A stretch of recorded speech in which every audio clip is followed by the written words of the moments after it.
Hi everyone. Hi. Today, welcome to the Crouching Tiger, Hidden Dragon podcast, where we talk to business leaders in Asia. And as mentioned to our guest today, the purpose of this podcast is to really share stories from business leaders in Asia. So when we talk about business leaders, we always talk about our Elon Musk, our Gary V's, our Jeff Bezos, and we don't have many Asian ones to look up to. So that's the purpose of this podcast. And today I have a very special guest with us, and she has been a longtime friend and also an international speaker with us. So she recently spoke in Malaysia and has been coming to Malaysia a lot recently. So we have Christel Goh here with us. So Christel Goh, if you don't know already, is the founder of Grow Public Relations, Grow PR, and she has a decade or more of agency and in-house communications experience. And she leads a team, right? She has a team about 12 people to raise the reputations of venture-backed startups and SMEs through media publicity and awareness among key opinion leaders. And her clients are mostly in Asia, in Singapore and beyond. And she has worked with brands such as ShopBack and Ayam brand. And yes, Christel, welcome to the show. Hello, Bob. Hi. Hi. All right. So thank you so much for doing this. And I always start the podcast with this question. So what is your favorite Kung Fu movie? Taken. Taken. Yeah, I And hardly watch fighting shows, but yeah, that's the most exciting. Yeah.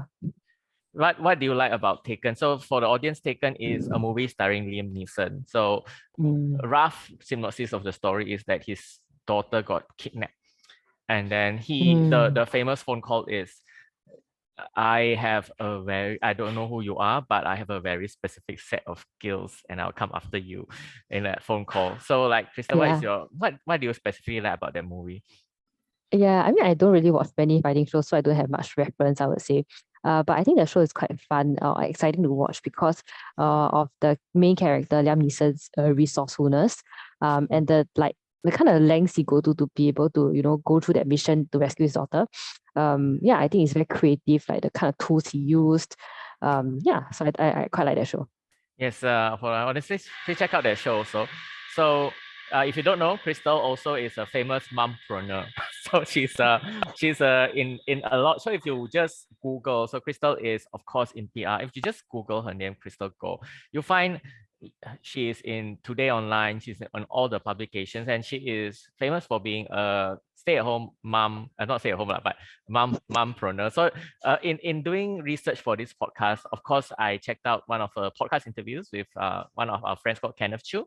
And in that podcast is very good advice for moms out there on how you grow a business as a mom and how you go through different stages of your daughter's life.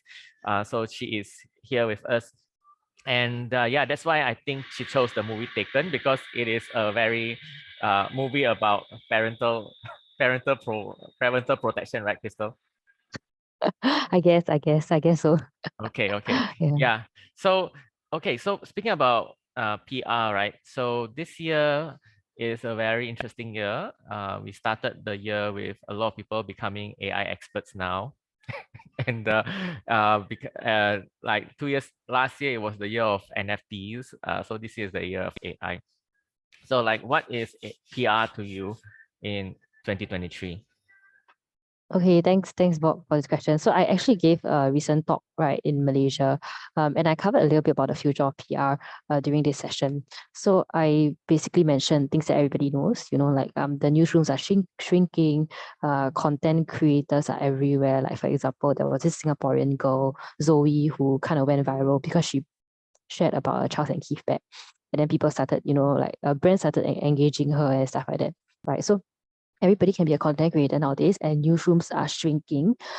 So to me, PR in 2023, it's going to be one where we have less polished messaging, but focusing more on stories. And agencies or like PR people that do work for bigger brands or even government organizations, they have that luxury to push out a press announcement, to push out maybe a policy or collaboration with a big brand, and then the media will all flock to them and take the story. Because we work with startups and SMEs, we have no such big news to tell. So what we do is we focus a lot more on storytelling. We focus on finding out what are the strong stories that we can push out in relation to what's out there, right? So to me, PR in 2023 is a lot less about what I want to tell the media. It's a lot less about what I want to tell the audience, but a lot more about finding ways to insert ourselves into current conversation. Yeah. Awesome. Yeah, if you are part of the current conversation, you are top of mind when you are part of the current conversation. So while preparing for this interview, I was driving, and this is a side question. It's not part of the question we prepared, but I also listened that PR is now not PR. The newsrooms, the media, not PR. The newsrooms, the media are now more motivated by clicks. They are, last time it was headlines because you get people to buy the newspaper, right? You see the huge headline at the back or front of the page.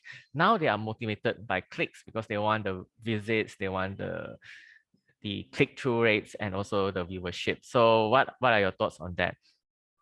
I think 100% you can see it, right? In the media, you can see the kind of clickbaity stuff that some publications kind of rely on or like work towards, because at the end of the day, that's what drives revenue, right? That's what is going to bring them advertisers in. So really, I do think also there is that kind of link between very newsy or very strong headlines and what people want to know. Because at the end of the day, like when we push out content, it is with that mindset that content is meant to engage, it's meant to fulfill certain objectives in trying to get eyeballs in, right? We are not just pushing out nice headlines that look pretty. Yeah. So I think there's still that link. It's just that maybe now it's a lot more crazy. It's a lot more measurable. So it drives maybe the media publications to look for specific types of content.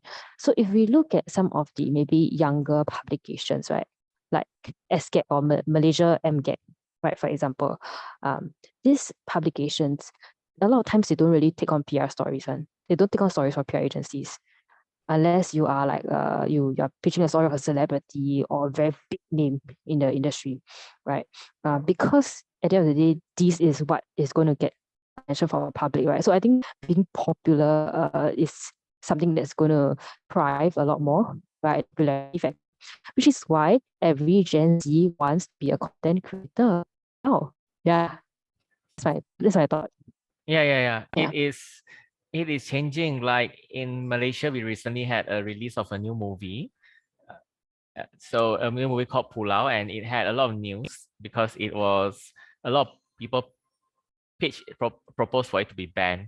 And the movie basically is there's nothing wrong about the movie, but the movie actually hired a lot of influencers to be part of the movie. And then like one of them is an OnlyFans mega star. So Oh, but there's is it the lady who's very popular in Malaysia? yeah. Pui or something. Okay. Yeah, Cool. who shall not be named, but Oh, so, okay. yeah, but she caused a lot of controversy, and she is that movie is different now. That movies that did not went for the famous actors, but went for the famous influencers to star in the movie. So it is a changing landscape, and let's, like you said, the Charles and Steve story. It is when you're part of the conversation on social media or any famous story, then you get more visibility and things like that. So yes, you are exactly right. It is now more driven by clicks, but people are still looking for the story behind. Basically, a lot of clicks nowadays happen, and I see a lot of news publications quoting each other, just quoting, and then nobody knows where is the source. So I'm like, you just where's want to the comment on something, you just need to yeah. make sure that we are talking about it. But actually,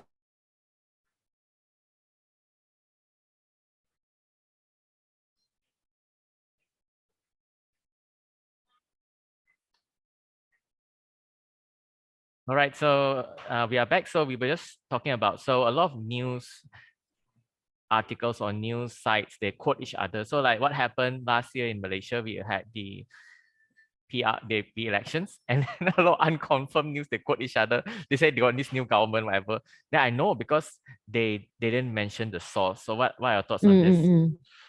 Yeah. So I think, I think it's true, right? Like a lot of media or even like influencers or basically anybody who creates content, right? Just want to make sure that they are talking about this, right? They are like in this conversation, but actually the actual content or like analysis of it maybe doesn't really matter. But it's that they are on the bandwagon because that's what people will be watching, or that's what people will be in tune with at that point. Yeah. So that's my Yes, thoughts. Huh? yes, from a marketing perspective, right? That is very important because they want to dominate the search. So the first person Yeah. who write that article will be the first search result. So they want to be there Yeah. first, and then they can, you know what they do?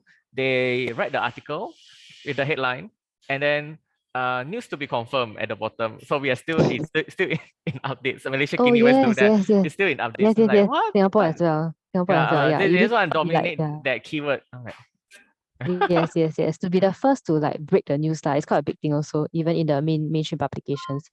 Hmm. yeah. So my next question to you is like, why should so you've worked with hundreds of companies and most of them venture back, as I mentioned earlier, startups as well. So Hmm. like in your point of view, like there's a lot of marketing to be done, especially early stage. But why should companies invest in PR? Okay, so I would say that I don't think all companies should invest in PR actually. For us, we also focus a lot on finding the right fit in terms of clients. We work with startups and SMEs. But I think everyone knows if you engage a agency, right, it's costly lah. Yeah. So I would say that, we often look for clients that are in the growth stage, right? They've gotten good customers already. They've gotten like traction from the ground that they know that, their product is viable and stuff like that. Then they want that additional boost. They maybe have got their social media, their website, everything is going already, but they want to push further. And especially if they have like a great story, a very strong product or service that's very different from what's out there, then yes, I think these companies are perfect for PR. Why though? If let's say this is the company that we're looking at, why should they invest in PR? I think in today's age, right, most of us are very focused on like our cost per lead lah, our cost per sale lah, all these numbers, right? And then PR is just a question mark because you can't really define who actually read the Straits Times or Mothership article. Um, yeah, but I do think that if you think about the big brands now, right? If you think about like maybe like the Coke lah and all the various brands out there, how you know them, how you recognize them is not from like a Facebook ad, right? It's because you have remember in the deep recesses of your mind that they have been plastered everywhere, whether it's like billboards or whether it's TVCs in the past and stuff like that. And a brand takes a very long time to build.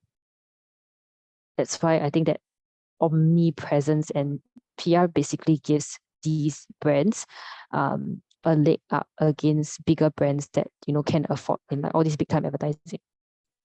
Yeah. Yes, I believe so. That is very important as well. And working with hundreds of businesses, and I like if you go to Grow PR's website, you will see Christel's face there talking to you, talking to you at the Pop pop up. up there. Yeah. So like you have worked with hundreds of companies and across Southeast Asia and beyond, perhaps. And what is your most favorite like PR case study that you can share? Okay.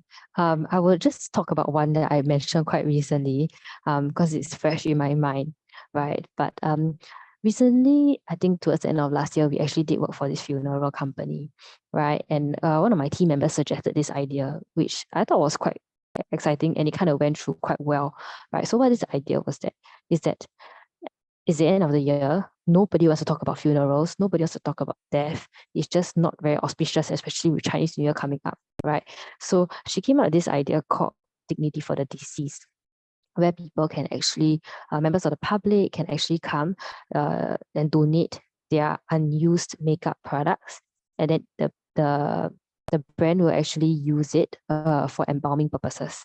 So yeah, this is called Dignity for the Deceased. So it's like a PR campaign we pushed out. We worked with the client to tell them, okay, what are the mechanics of it? We pushed out a press release. It was like in Mothership 8 days. Yeah, it was picked up quite well, I would say. So that was something that's, I think, recent, memorable and fun.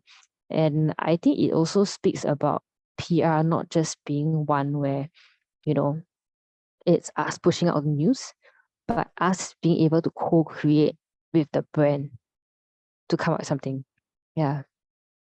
Yeah, that is such a interesting campaign. Yeah, so it's Yeah. something really for those who are not from the East, those is something very taboo to talk about, Yeah. and maybe you can pitch the campaign to Nirvana here in Malaysia, which is the funeral service. But anyway, it's very interesting Yeah. that what you did. It is a billion dollar, million dollar industry, Yeah, and yeah, yeah. everyone has to do it. so so Yeah, you must everything get. with aging, death, and health is booming lah. Yeah, yeah, Yeah. yeah, awesome. So that the dignity, wow, that is a very cool campaign. So like I also want to ask a personal question, so I always have a selfish question also. Like I know that That you you've been didn't featured. share with me beforehand. Yeah. So it comes to mind sometimes. So like this is a selfish question. I always ask a selfish question. If you watch the previous interviews, Okay. like, so this one is, I also want to be featured in media as a personal brand, not for my business, for my person. And I know you've been featured in Today lah, in Clio, all these publications. So what is your advice for personal brands out there? I mean, because we are always in touch with what's happening in the news, right? So where there's an opportunity that come up, then the media asks, and okay, sure, we'll do that.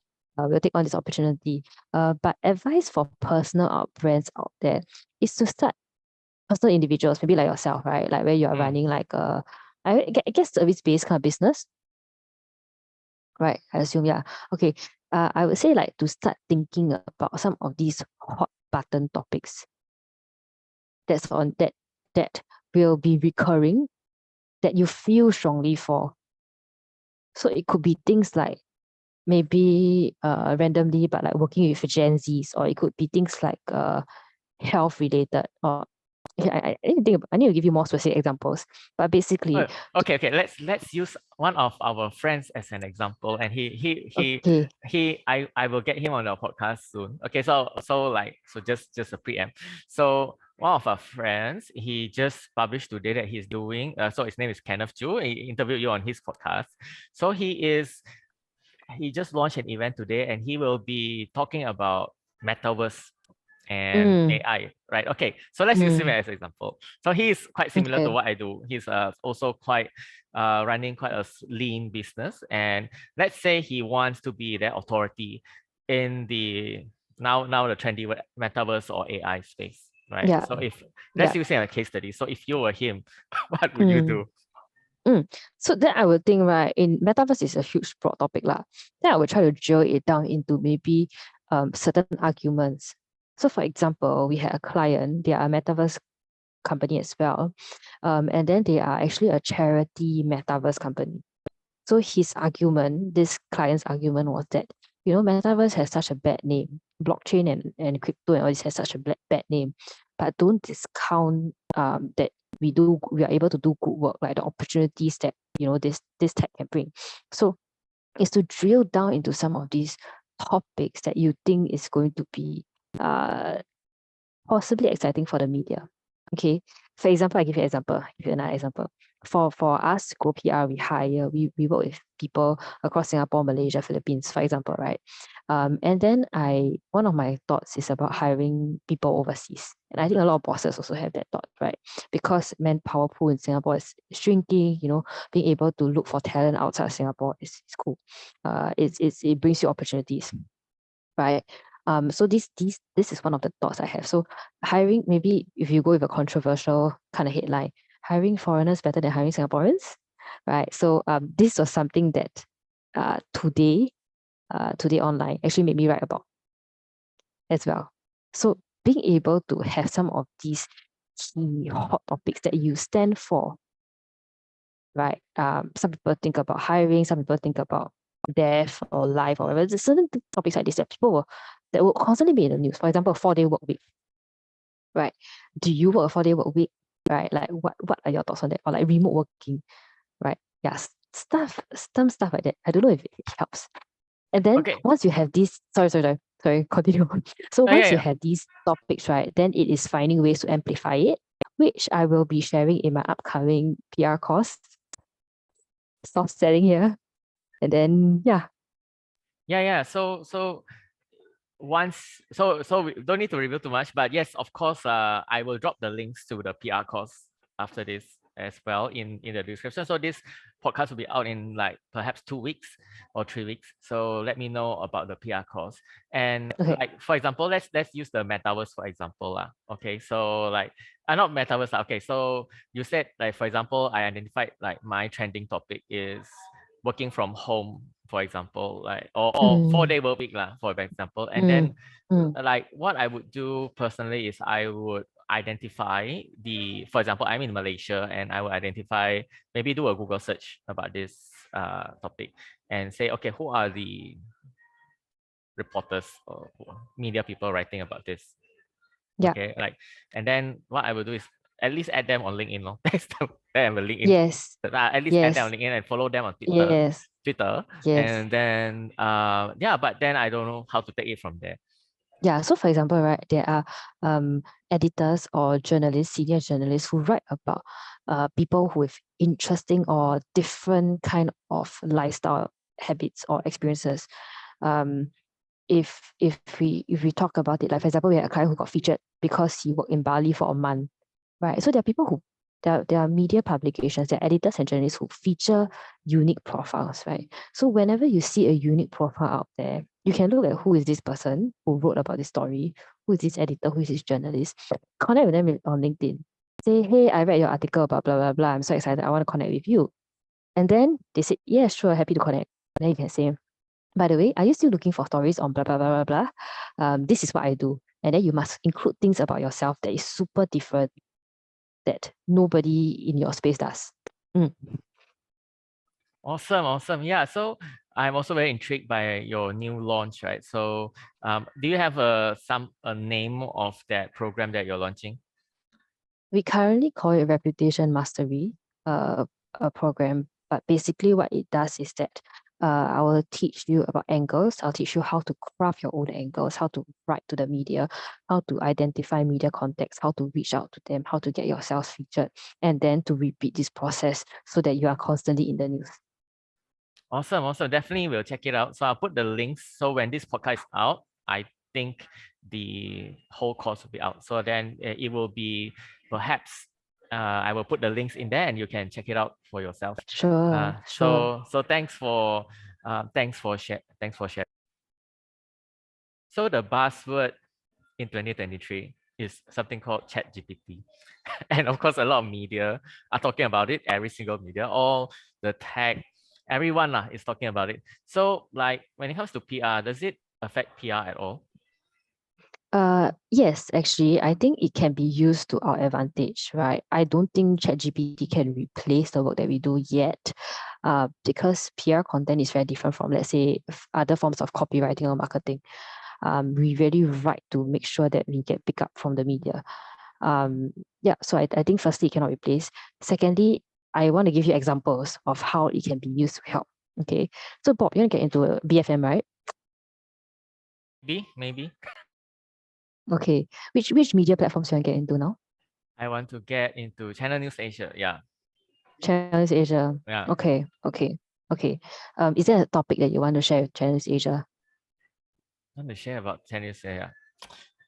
Not really at the moment. Perhaps one of the things that I can talk about is why most businesses are not on social media. Okay, so maybe let's have a chat a bit. So chat about it here. So I help companies with LinkedIn, and like I also previously did a small program with you on doing LinkedIn. So what I realized is 90% of businesses in Asia do not do any social media because it's a very it's something that I think, okay, if you are as a small business, for example, PR firm or even a accounting firm, you want to do social media, LinkedIn should be the first place. You won't go to TikTok, right? But what I realized is 90% of businesses in Asia, they don't do any social media. All their business comes from referrals. All their business come. Okay, so it's not something that I say I want to share to channels, but this is something that is burning in my house. Why most businesses, even not say Asia, but most businesses just want to do referrals. They don't want to do any sort of social media. Are you talking about like traditional B2B businesses or like what type? any type of most type of businesses. Like, okay, so let me give you an example. So for example, it could be a consultancy, it could be an accounting firm, it could be even let's say even some IT companies. They don't do any social media. They most of their business. So yeah, I won't say they are traditional. They are not. Yeah. They are not like the traditionals. I don't say like the traditional. I sell you. I'm a, let's say, a flour supplier. Okay. That one you don't need to be on social media. You're a flour supplier, right? You supply to cake shops. You don't need. But what I'm talking about are most white collar businesses, like accounting firms and IT, even IT consultancies. Their main channel for business is still in 2023 referrals Right. rather than social media or Right. advertising and things like that. Right. So what you mentioned, right, that topic of like why businesses don't do social media more, it's very marketing-ish. Like, okay, because it falls into like very trade type of thing, like maybe marketing trade media would be open to that. But you want to get to CNA, which is a very mainstream type publication, right? What this means is that your topic needs to be broader because it needs to excite other audiences. Right. So, for example, right, a type of content that maybe in the social media realm that that CNA may cover. I think they covered this before. Right. They covered like a list of up and coming TikTok influencers, that are influencers or brands that are using TikTok to market their business. And it's more individuals, like for example, doctors, aesthetic surgeons, right? Who are these people? Yeah. So something like this may be a bit more, it's a bit different already, the angle, right? But it's something that people would care more about, the like broader audience would care more about. Okay. I see. So Good so point. Good sorry. point. Yeah. Yeah. I think I Yeah. would read that also. I would read that also. Yes. I want to know Yeah. also. Yeah. So Yeah. okay. So we digress a little bit, right? But basically, firstly, you get the angle right. Then after you get the angle right, what you can use ChatGPT to do is that you can actually ask ChatGPT who are the editors and journalists in a specific application, CNA, that covers business, that covers lifestyle. And they can churn out an entire list of editors and journalists for you. A few limitations. It's not updated because it's updated as 2021, or I don't know whether now there's a new update lah. 2021 first. Second limitation is that you don't have their email addresses there. So you may need to connect them one by one on LinkedIn or like find their email somehow. Right. So ChatGPT can help this way. This is the first one. Second way is that I have asked ChatGPT to help me craft pictures before or press releases because I just want to see how it works, right? If you are launching a very straightforward ice cream product or potato chips, and then you give in specific details to ChatGPT, that is helpful to ChatGPT to craft the material in the way you like it. It can generate a very good press release for you because if press releases follow a standard format, right? But when it comes to pitching, when it comes to more story angles, newsworthiness stuff type of thing, it can't really push it out yet. It's still very marketing focused. Yeah, so that's one limitation. Second limitation is that if you have no knowledge of the skill set, if you have no knowledge on PR, ChatGPT can't do anything for you because you don't know how to direct the tool. You don't know how to give it the right info. You don't know how to refine the info and give it directions to make it right for you. Yeah. So in conclusion, yes, it helps us. It helps PR people if we know how to use it. I think from what you say, Christel, it is, but with all the limitations. But I think it is possible, not ChatGPT, but it is possible. Maybe you should build the AI for PR because there is certain right. parameters. Like for example, what you said, what is newsworthy, right? So what AI can do instead of us guessing or looking at, AI can get the data very fast. Like these are the trend. Even now, you do a search, you can possibly get, but AI can find, okay, so this maybe give you a list. Okay, this just now I talk about like what should I say on Channel News Asia. Maybe I should, there should be, I'm not sure if ChatGPT can do this, but I need to say, like, get a AI that can say, okay, so I want to go to this news. What are the angles I should talk about? Like sometimes Yeah, I yeah, use it for yeah. interviews. I would say, like if you can actually do it with ChatGPT. You can, let's say you want to interview Guy Kawasaki, you can say, hey, what question should I ask Guy Kawasaki? And then ChatGPT will think for you. Will think a bit lah, Right, not very best, interesting. not very good, but it will find most of the written data that are already out there. So what I Mm, think AI does better than us is speed. Like why it can talk mm, in, like, let's say you can ask it to write a speech in the tone of Steve Jobs. It will give mm, you the tone mostly of Steve Jobs, is because they can read all the Steve Jobs speeches in seconds online, mm, and we will take time to dissect and do this.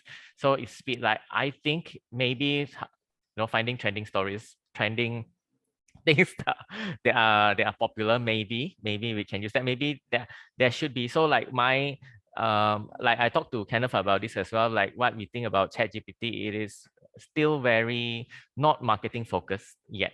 So like we use other mm. AIs and compare the writing.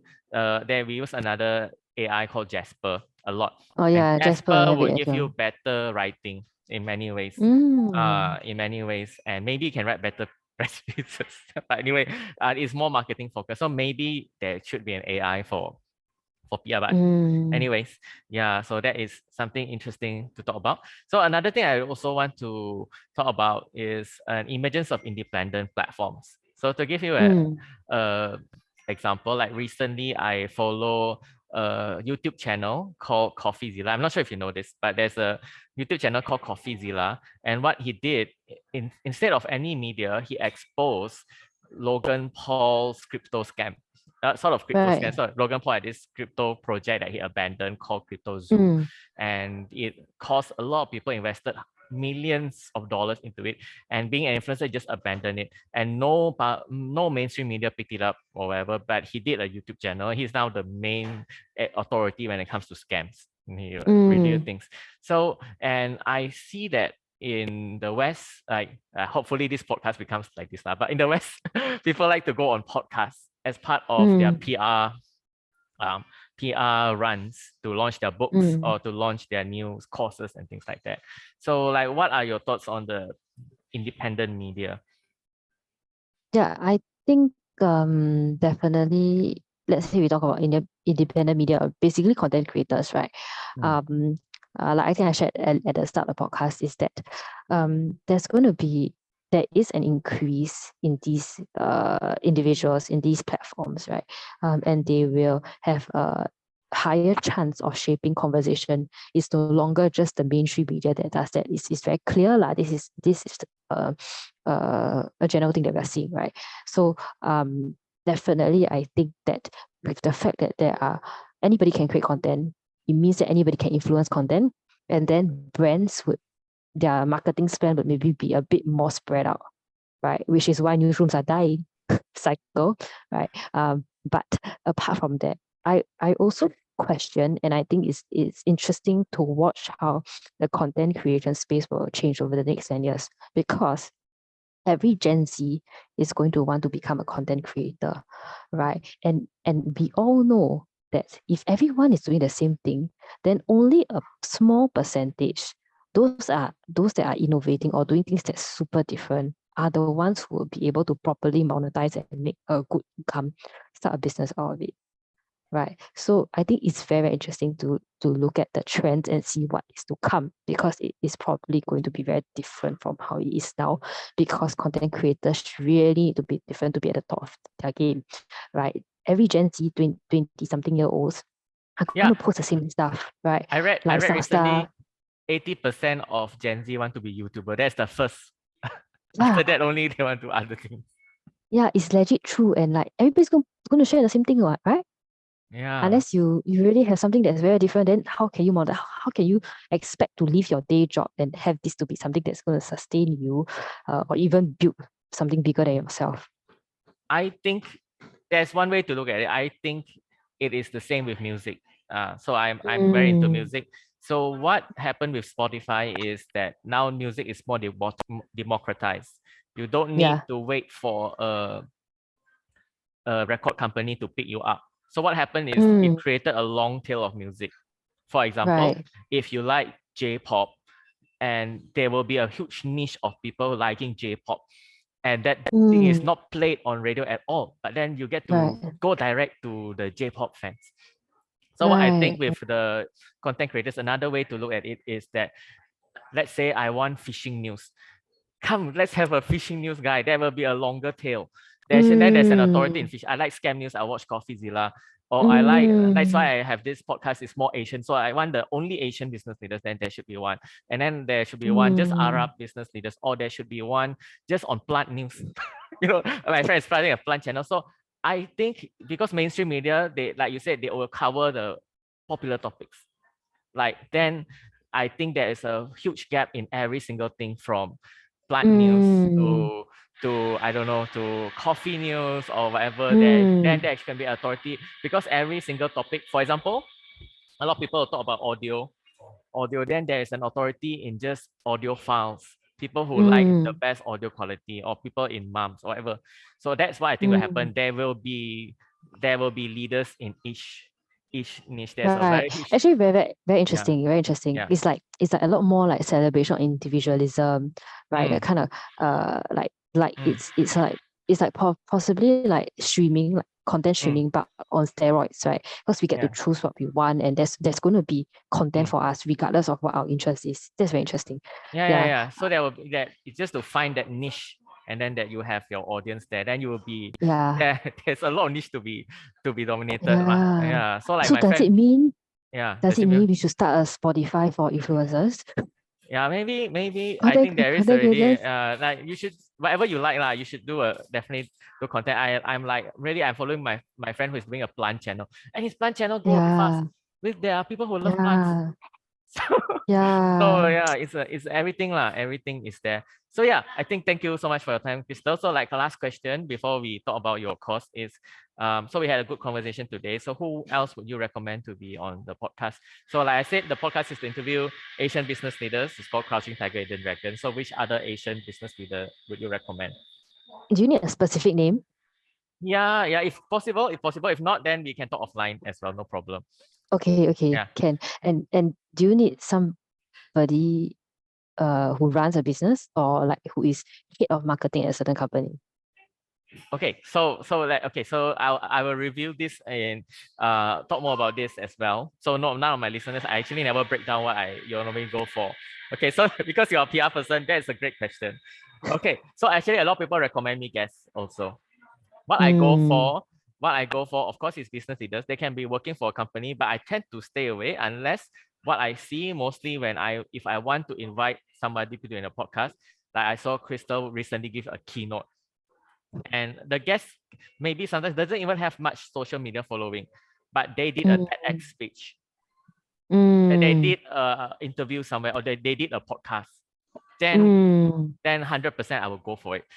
I look for at least that person has made one piece of interview content. That's what I look for. That person can be a super interesting business, but then I look at their profile, they have not, or at their social, I search on YouTube, they have not done a single interview before. Then I would not ever want to be the first one. So this is how I'm like the media now. I'm the media now, so I choose. So that's how I choose. That's seriously how I choose. I would like, you give me a name, then I will look through their social media. I'll say, okay, this person has done a TEDx speech. Wonderful. Let's talk about their TEDx speech. This person has been to other podcasts. Wonderful. Even wonderful. I can use that, your interview Kenneth as the base, and I can do my easy research. So these are my criteria. Only I've never shared this, so this is the first time I'm talking about this. Okay, cool. Yeah, so like, anyone in your network or Asian business leader who has done at least an interview, or who has an interesting business, I'm also open to it. Can I WhatsApp you lah? Okay, can we talk about this offline? So you also mentioned your course, so can you share more about it? Okay, so we created this course, right, really because as a PR agency, we do the service for the clients. It basically leads come in and then we fulfill the work and stuff like that. But then we think, is there anything more that we can do? And I think that a lot of times when we work with founders, if you are not running like a very growing startup business, or let's say, you're just starting out, you're experimenting, or you want to take the PR capabilities in-house. For example, F&B.